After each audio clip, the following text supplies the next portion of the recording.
exploration of this story, I want to tell you about one of my most prized possessions. But I have to give you a little bit of background as to why it is something that's really important to me. So lots of you know that I came out of pretty conservative Christianity that was pretty locked up tight. And they have a whole education system. So I was formed in that education system from elementary school, high school, and into college. I met people who were different than me in college, and as a way that tends to do, it opened up my worldview, and suddenly I had a lot of questions that institution had invested a lot of resources, we'll say, in making sure I didn't ask. So fast forward, I graduated college in 2013. Fast forward, I started graduate school in 2016, and I was ordained in 2021. And my spouse at the time said, you know what you should do? You should submit the fact that you got ordained to your alumni magazine. And I was like, they're not going to publish that. They have no use for a queer lady pastor. That's not, that won't, it'll get screened out so fast. Like, it's not going to get published. Like, I'm not going to put the work into doing that. But I said, if you want to, you can do it. So he wrote up a little bio and picked a picture that was taken by one of my best friends on my ordination day, me holding my certificate of ordination. And lo and behold, they published it. And I got it in the mail. It said, Reverend Mallory Everhart. Could we do Mike 2? Thank you. I think maybe my battery went out. Okay, perfect. Thank you. So it said, Reverend Mallory Everhart, and it said that I was ordained to serve here at Vista Grande. And when I tell you that it was an absolute kerfuffle, please know, in this very small teapot, it was a tempest. People were mad on social media that they had to know that I existed. And in that picture, I don't know if I was jumping, but I was pointing at my ordination certificate, and I had this huge smile on my face. And it is this moment of embodied joy, because 6 years of coming to a place where I could be in a community like this, doing this work, had come to fruition that day. I was surrounded by my friends and my family, and I was just so happy. In that tempest in a teapot, the absolute kerfuffle that happened, Facebook is wild for people getting real stirred up over nothing, that was seen as a sign of disrespect, because they had to know that I existed and that I was embodying this particular office in a way that they didn't agree with. They thought that because my mouth was open, because I was smiling that big, that I was sticking my tongue out at them. They could not look upon my joy without feeling disrespected.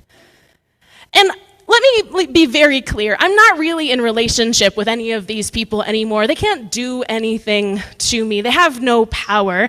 They were just writing really angry emails to the president of the university, and I feel bad for whatever intern didn't screen me out, because I'm pretty sure that they got like the brunt of that, like, in the university system.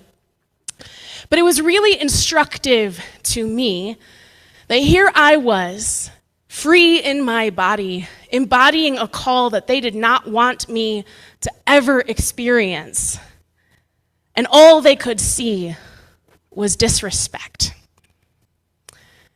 This story of David feels very similar. Let me give you a little bit of background as to what is happening. So this is happening at the beginning of 2 Samuel. So this is toward the beginning of David's reign as king. So prior to David, we had King Saul, right? And his daughter Michal, that's the other character in this.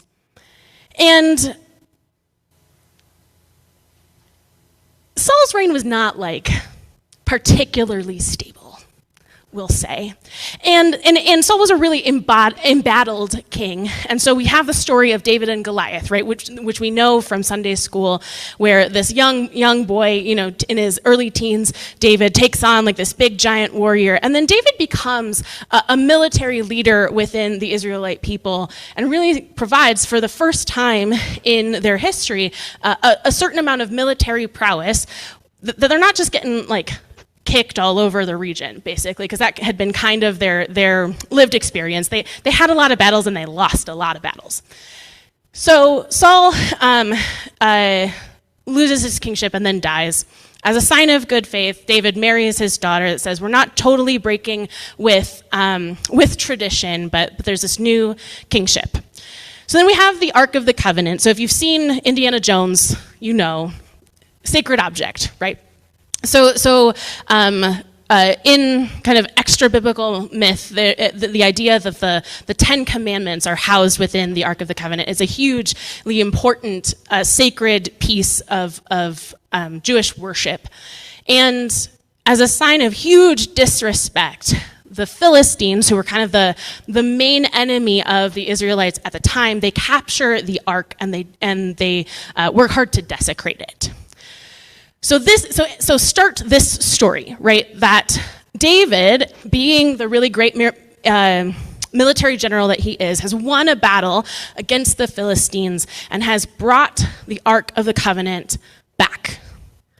Now, he is rightly very careful about how he reintroduces this sacred object into the worship life of the people. And so there's this like stepwise process. So right before this story starts, the Ark had been hanging out for 30 days at some guy's farm 20 miles away, right? And then like every little bit, 6 paces, right? There's a sacrifice, right? So they're really trying to make this a sacred moment. And also, David is overcome with joy. Right? Because this thing that had been taken under Saul's reign is now returned to them, this sacred object. And it is this moment of culmination, this moment of possibility that says we can build something together. We can protect the things that are sacred to us. There is a future for us as a people. And he dances. Right? There is an embodied freedom that happens in this. So then you have Saul's daughter, Michal, who is not too pleased about this happening. Because basically, so it said a linen ephod, right, which is basically down to his shirt sleeves, right? So if you have like an undershirt under a button-up, it's kind of like that, like a tunic that's sleeveless. And he's dancing there, sun's out, arms out, right? Like, right? And she's looking at this and going, this is not kingly behavior. Right? My father was a king, and I know what that looks like, and you are not it. And David says, tough luck. This isn't about you. This is this moment of celebration, this moment of elation, because we have achieved something that we didn't think was possible. We have made what has been made profane sacred again. We have returned our sacred object to the place that it belongs. Like, this is this moment of culmination and fulfillment. And how dare you tell me that I can't celebrate? That we have won this victory over those who would put us down. How dare you tell me that this is not worth being joyful in my body about? And I wonder, why is joy so threatening? Why do we look at people experiencing liberation and freedom and joy in their bodies and say, you need to put that back? That makes me uncomfortable. You don't fit in the square I have put you in. You're breaking out, and I don't want to see it. Why is that a response that, culturally speaking, we have? Joy is ungovernable. There is a reason that lots of nonviolent activists use joyful parties and dances and things like this to disrupt the status quo. There is a reason that joy is a thing that can bring us together, that says we are experiencing freedom in our bodies. How dare you tell us that we are not allowed to? Joy will not be contained. This moment in time wants us scared. It wants us to be respectable. As they change the rules, we need to fall in line, making ourselves smaller and smaller and smaller until there is no space left for anyone who doesn't look like a carbon copy of the other. This is what Michal was trying to do to David. And he's bumping up against some stuff in his own self, too. That last section of scripture, I think, is really telling. I will debase myself in my own eyes even more as I lean into this joy, right? That there is even he's carrying some internalized stuff about what he's allowed to do, how he's allowed to be seen. But he's saying that the common people that you say I shouldn't want the regard of, that God, who you are saying wants me in a box, that is more important than the aliveness and the connection and the possibility I am feeling in my body as I dance, not for anyone else, but for God, as an act of connection and worship. David refused to let his body be contained, even against that inner stuff that says, oh, I can't take up that kind of space. I can't live like that. I can't be authentic. It might be scary. I might disappoint someone. I might have something to lose.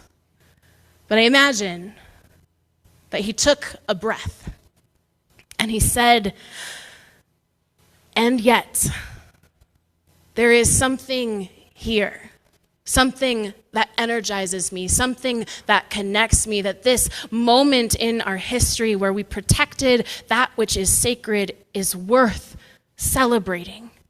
And celebration is worth being free for.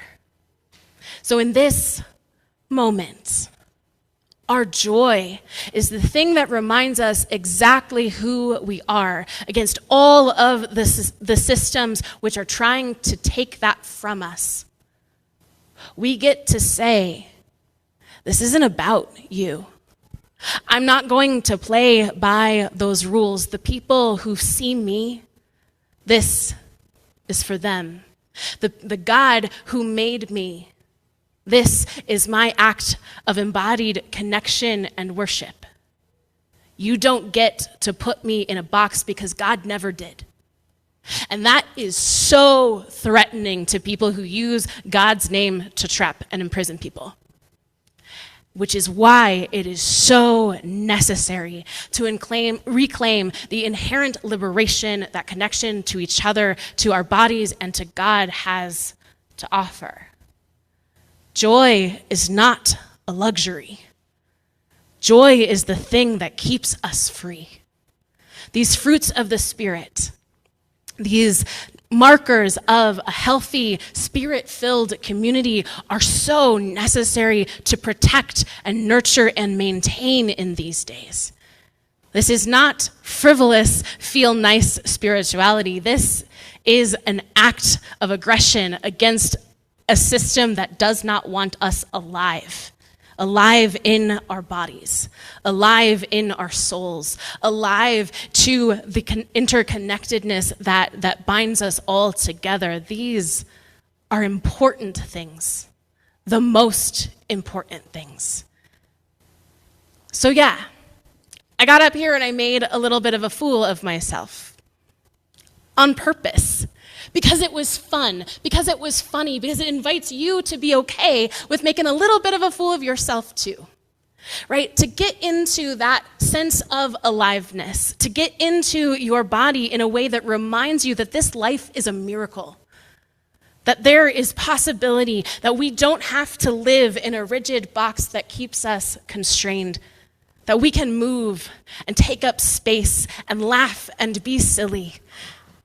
That we can bump up against that is within ourselves, that internalized structure that says we're not allowed to take a breath and say we are among people who want to see us free, and say yes to that. So this is just an invitation, just the beginning of fostering joy in our community. A little bit of silliness, a little bit of making a fool of yourself, and a little bit of finding each other and finding God in the midst of it all. Amen.